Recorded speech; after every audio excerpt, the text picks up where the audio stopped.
22/2/2025 ನಮ್ಮ ವಿಜಯಪುರ ಜಿಲ್ಲೆಯ scent police ಠಾಣೆಯ ಪೊಲೀಸ್ ಉಪನಿರೀಕ್ಷಕರಾದಂತಹ ಸುನಿಲ್ ಕಾಂಬ್ಳೆ ಮತ್ತು ಪೊಲೀಸ್ ಇನ್ಸ್ಪೆಕ್ಟರ್ ಆದಂಥ ರಮೇಶ್ ಔಟಿ ಅವರು ಬಂದಂಥ ಮಾಹಿತಿ ಆಧಾರದ ಮೇಲೆ ನಮ್ಮ ತಿಕೋಟ ಪೊಲೀಸ್ ಠಾಣಾ ವ್ಯಾಪ್ತಿಯ ಯತ್ನಾಳ್ ಎನ್ನುವಂಥ ಒಂದು ಗ್ರಾಮದಲ್ಲಿ ಗಾಂಜಾ ಬೆಳೆದು ಅದನ್ನು ಮಾರ್ತಾರೆ ಅನ್ನುವಂಥ ಒಂದು ಮಾಹಿತಿ ಆಧಾರದ ಮೇಲೆ ದಾಳಿಯನ್ನು ಕೈಗೊಳ್ತಾರೆ.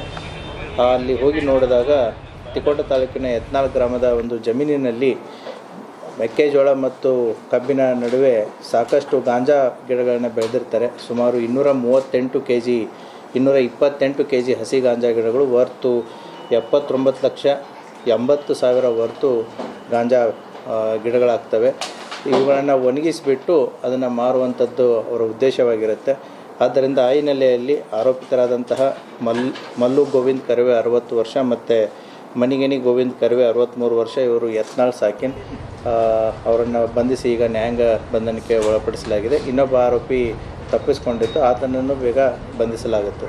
ಈ ಹಿನ್ನೆಲೆಯಲ್ಲಿ ಸೆಂಟ್ ಪೊಲೀಸ್ ಠಾಣೆಯ ಉಪನಿರೀಕ್ಷಕರಾದಂಥ ಸುನಿಲ್ ಕಾಂಬ್ಳೆ ಮತ್ತು ಇನ್ಸ್ಪೆಕ್ಟರ್ ಅಂತ ರಮೇಶ್ ಔಟಿ ಮತ್ತು ಅವರ ಸಿಬ್ಬಂದಿ ಆದಂಥ Mallikarjun Talawar PSI, BM power ASI, Jamkhandi ASI ಮತ್ತು ಅಂಜುಟಗಿ, ಕೋಳಿ, ಕರ್ವಿನ್ ಶೆಟ್ಟಿ, ದಾನಪ್ಪಗೋಳ್, ಬಾಗ್ವಾನ್, ಲೋನಿ, ಗದ್ಯಾಳ್, ಬಡಚಿ ಮತ್ತು ಪಾಟೀಲ್, ವಾಣಿಶ್ರೀ ಹುಗಾರ್ ಮತ್ತು SB ಮುಲ್ಲಾ ಇವರೆಲ್ಲರೂ ಸೇರಿ ಈ ಅತ್ಯುತ್ತಮವಾದಂಥ ಕೆಲಸವನ್ನು ಮಾಡಿದ್ದಾರೆ.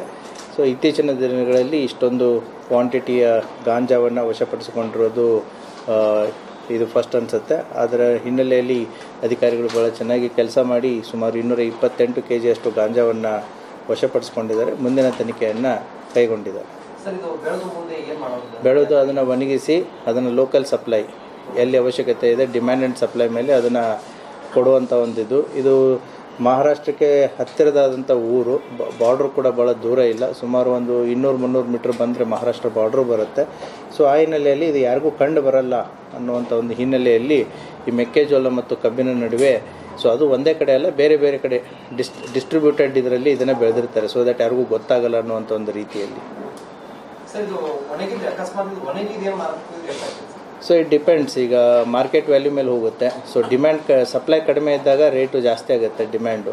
ಸೊ ಸಪ್ಲೈ ಜಾಸ್ತಿ ಇದ್ದಾಗ ರೇಟ್ ಕಡಿಮೆ ಆಗುತ್ತೆ. So it varies from time to time.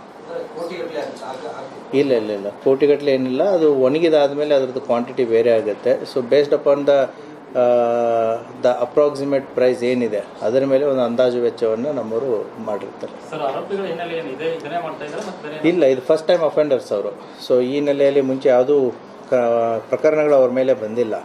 So ಇದು ಬೆಳೆದರೆ ಇದೇನೋ ಗೊತ್ತಾಗಲ್ಲ ಅನ್ನೋಂಥ ಒಂದು ರೀತಿಯಲ್ಲಿ ಮಾಡಿದ್ದಾರೆ.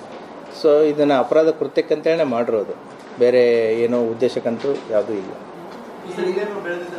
Thank you.